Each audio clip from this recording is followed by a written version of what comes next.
Hi, and welcome to this week's episode of the Cost of Carry podcast. Let's get started. How to save for a home deposit at Easter time. Traditionally, the Christmas and New Year period is the time of year where many of us tend to overspend. While this might be well-meaning, as most people are simply buying gifts for family and friends at Christmas or going on holiday, you need to be sure that it doesn't blow your budget. If your goal is to buy a property this year, then it's important not to let the Christmas and New Year splurge continue into Easter and get in the way of your real estate dreams. Here are a few ways to better manage your money ahead of the Easter holiday season. Put the credit card away. The problem with credit cards is they're easy to use and not always easy to keep track of. During the lead up to Easter, it's very easy to get carried away spending. This can not only hurt your savings, but it also makes it appear that your typical spending habits are a lot higher than they might be. A lender will take a close look at your expenses over the previous 3 months when assessing a home loan application, and if they are excessive, it could dent your serviceability and risk getting your loan application rejected. If you don't particularly use or need your credit card, it can often be a good idea to get rid of it altogether,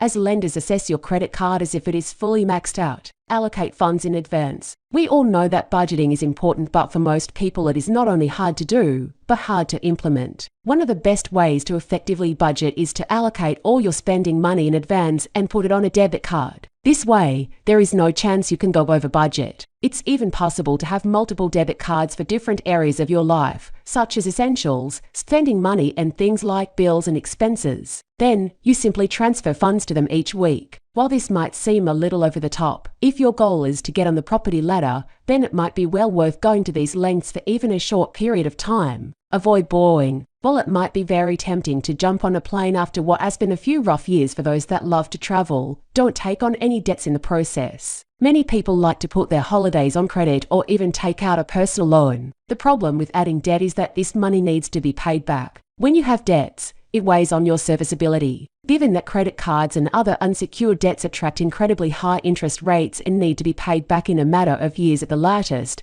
this can really hurt your bottom line when applying for a loan. For first home buyers, even a $100 per week payment on a credit card or loan could be enough for you to miss out on getting a loan for your first property. If your goal is to buy a property, wait until you've settled on the property and made a new budget before going out and spending money you don't have on a trip.